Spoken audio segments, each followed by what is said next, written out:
أعوذ بالله من الشيطان الرجيم بسم الله الرحمن الرحيم رب اشرح لي صدري ويسر لي أمري واحلل عقدة من لساني يفقهوا قولي آمین۔ آج دوسرے پارے کی ابتدا ہوتی ہے۔ آج دوسرے پارے کا خلاصہ پیش کرنے جا رہی ہوں، اور دوسرے پارے کی ابتدا ہوتی ہے تحویل قبلہ کے ذکر سے۔ اصل میں مدینہ منورہ تشریف لانے کے بعد نبی کریم صلی اللہ علیہ وسلم تقریباً 16 ماہ تک بیت المقدس کی طرف منہ کر کے نماز پڑھتے رہے، لیکن آپ کی دلی آرزو یہ تھی کہ کعبہ کو مسلمانوں کا قبلہ قرار دیا جائے، جو کہ ملت ابراہیم کا ایک حصی اور ظاہری شعار تھا۔ آپ کی قدیم آرزو کی تکمیل یوں ہوئی کہ اللہ تعالیٰ نے تحویل قبلہ کا حکم نازل فرما دیا۔ تحویل قبلہ کا حکم نازل ہونے کے بعد یوں تو مشرکوں اور منافقوں نے بھی بے بنیاد اعتراض اٹھائے، لیکن اس معاملے میں یہود پیش تھے۔ وہ بظاہر بڑے تعجب سے لیکن حقیقت میں عناد کی بنا پر کہتے تھے، انہیں کس چیز نے اس قبلے سے پھیر دیا جس کی طرف رخ کر کے یہ پہلے عبادت کیا کرتے تھے۔ اللہ نے اپنے نبی کو حکم دیا، آپ فرما دیجئے کہ ساری سمتیں خواہ مشرق ہو یا مغرب اللہ کی ہی ہیں، پس اسے اختیار ہے جس سمت کو چاہے قبلہ کر دے۔ گویا یوں کہا گیا کہ ساری جہات اللہ تعالیٰ کی ملکیت ہیں،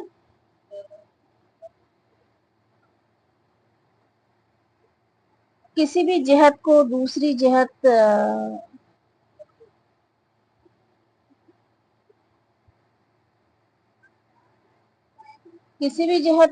جہت پر اپنی ذات کے اعتبار سے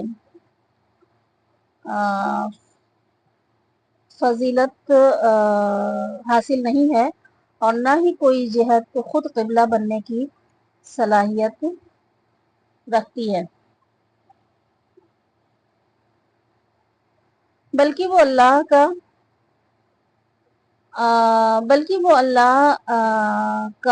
کے حکم سے قبلہ بنتی ہے۔ لہذا تحویل قبلہ کے بارے میں ان کے اعتراضات کی کوئی حقیقت نہیں۔ یوں بھی اصل اہمیت کسی جہت کی طرف توجہ کو نہیں، بلکہ اصل اہمیت اللہ کی طرف توجہ کو حاصل ہے۔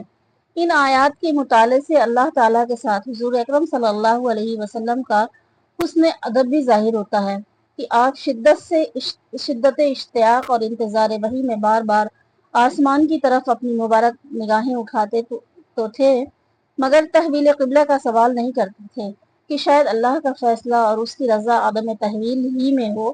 شاید اسی مناسبت سے اللہ تعالیٰ نے تحویل قبلہ کا حکم دینے کے فوراً بعد اہل ایمان پر اس نعمت عظمیٰ کا ذکر فرمایا ہے جو انہیں سراج منیر اور بشیر و نذیر حضرت محمد مصطفیٰ صلی اللہ علیہ وسلم کی صورت میں عطا ہوئی۔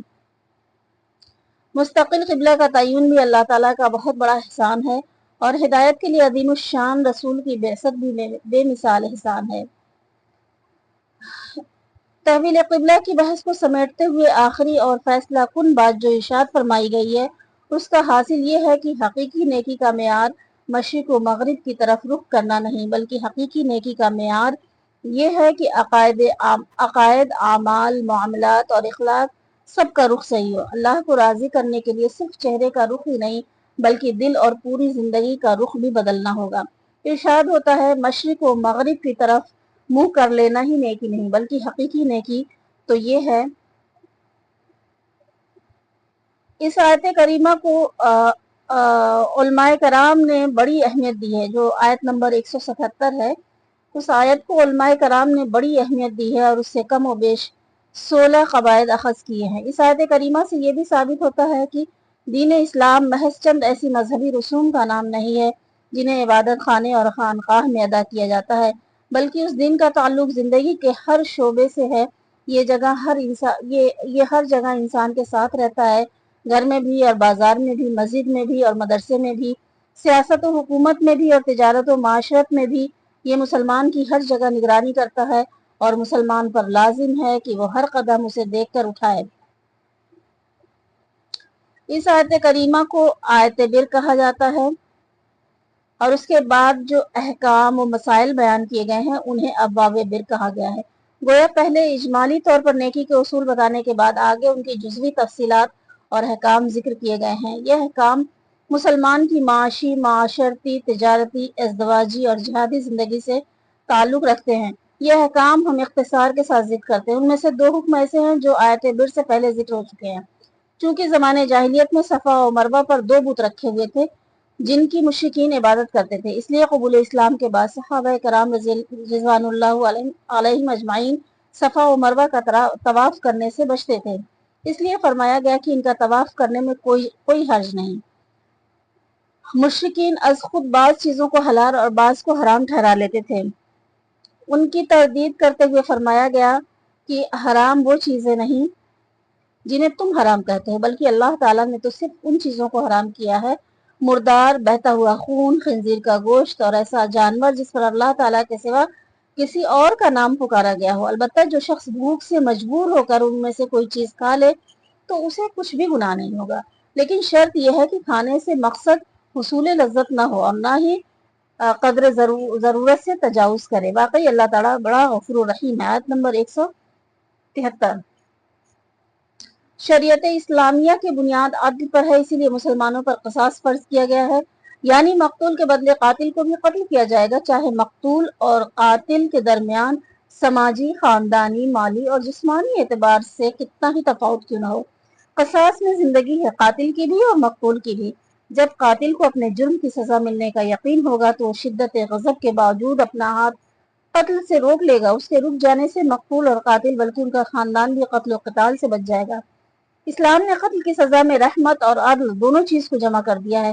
مقتول کے اولیاء اور ورثہ اگر قصاص کا مطالبہ کریں تو یہ عدل ہوگا، اور اگر وہ معاف کر دیں یا دیت لینے پر راضی ہو جائیں تو فضل و احسان اور رحمت ہوگی۔ آیت نمبر 180۔ ایسا صاحب مال جسے اپنی موت قریب آ جانے کا احساس ہو جائے اس پر لازم ہے کہ وہ اپنے مال کے بارے میں وصیت کر جائے، اور ہر عاقل بالغ مسلمان پر روزے فرض ہیں۔ روزے اگر واقعی تمام آداب کا لحاظ رکھتے ہوئے رکھے جائیں تو انسان میں تقویٰ پیدا کرنے کے ساتھ انسانی احساسات کو بھی بیدار کرتے ہیں۔ جس مہینے میں روزے فرض کیے گئے ہیں اسے یہ خصوصیت اور فضیلت بھی حاصل ہے کہ اس میں قرآن جیسی عظیم الشان کتاب نازل ہوئی۔ رمضان کی راتوں میں بیوی کے ساتھ جمع جائز ہے، لیکن اعتکاف کی حالت میں جائز نہیں۔ کسی بھی باطل اور ناجائز طریقے سے مال کمانا جائز نہیں، خواہ وہ جوا ہو یا چوری، غصب اور رشوت ہو یا خرید و فروخت کے ناجائز طریقے۔ قمری تاریخوں کا استعمال فرض کفایہ بھی ہے اور اسلامی شعار بھی۔ کئی عبادات کا مدار ان کی معرفت پر ہے۔ مسلمانوں پر جہاد و قتال فرض ہے۔ جہاد کا مقصد اعلیٰ کلمت اللہ ہے، چونکہ حق اور باطل، خیر اور شر کے درمیان ٹکراؤ ازل سے ہے اور ابد تک رہے گا، اس لیے جہاد بھی ہمیشہ سے ہے اور ہمیشہ رہے گا۔ مسلمانوں پر لازم ہے کہ وہ جہاد کے لیے ہمیشہ مستعد رہیں اور دشمن کے سامنے کمزوری ظاہر نہ کریں، ورنہ جرم ضعیفی کی سزا مرگ مفاجات کے سوا کچھ نہیں۔ اسلام کے ارکان میں سے ایک اہم رکن حج بھی ہے۔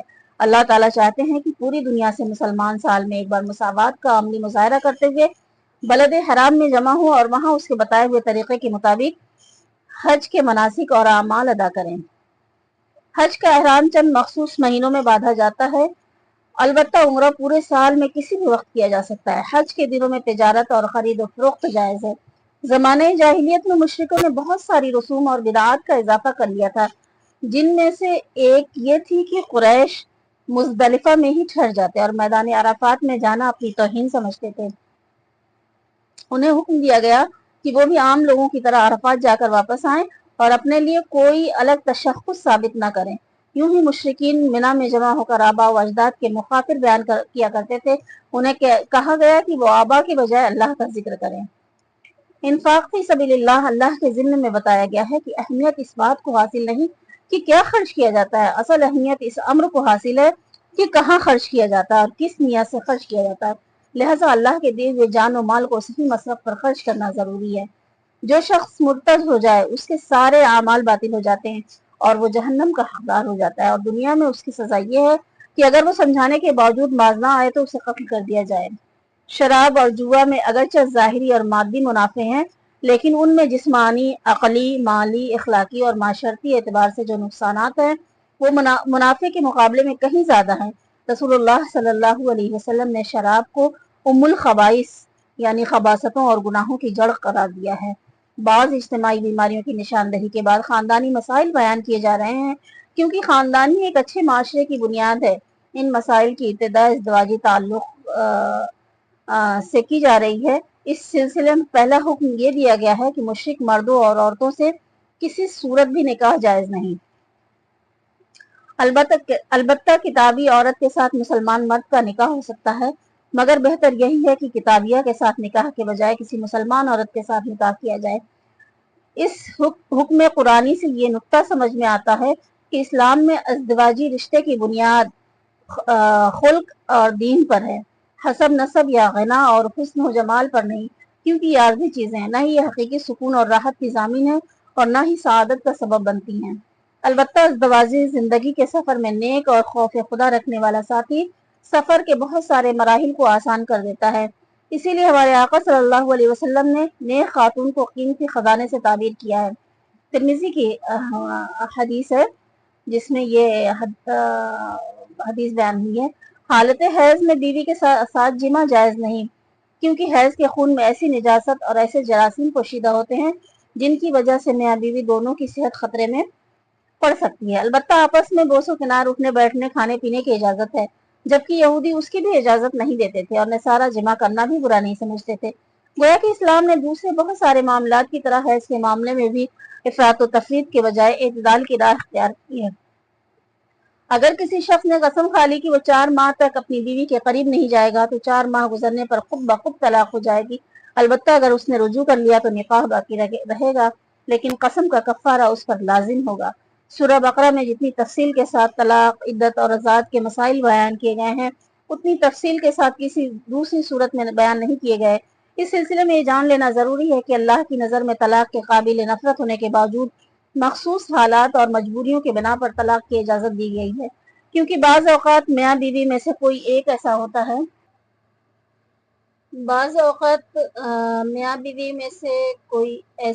ہے جو اپنی بد اخلاقی، بد کرداری اور باغیانہ رویے کی وجہ سے گھر کو جہنم بنا دیتا ہے۔ جہاں سکون نام کو نہیں ہوتا، ایسی صورت میں طلاق کے سوا کوئی چارہ نہیں رہتا۔